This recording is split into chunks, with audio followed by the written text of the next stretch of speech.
दोस्त नमस्ते प्रणाम। अपने यूट्यूब पर स्वागत करते हैं। देखिए फिर से लेकर आ गए हैं गारी गीत। अगर अच्छा लगे तो आप लोग कमेंट को जरूर बताना।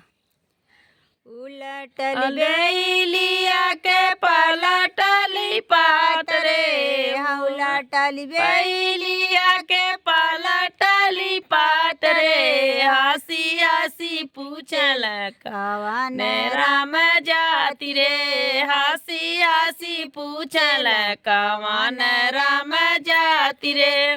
माई बर बूजिन बाप बटियार रे, माई बर बूजिन बाप बटियार रे, बहिना बतावन जाति चूड़ियार रे, बहिना बतार खोज जाति चूड़ियार रे।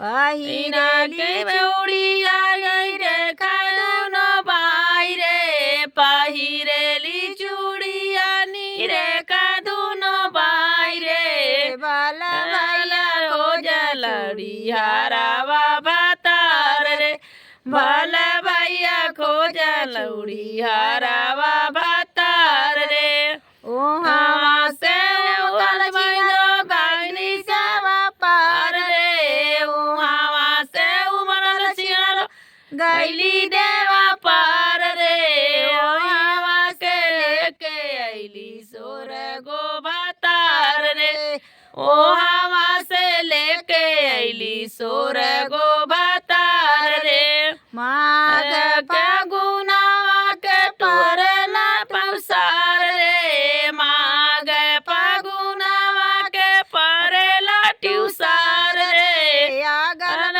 गल रे सुतली सोर गो बतार रे, आगल बगल लेके सुतली सोर गो बतार रे।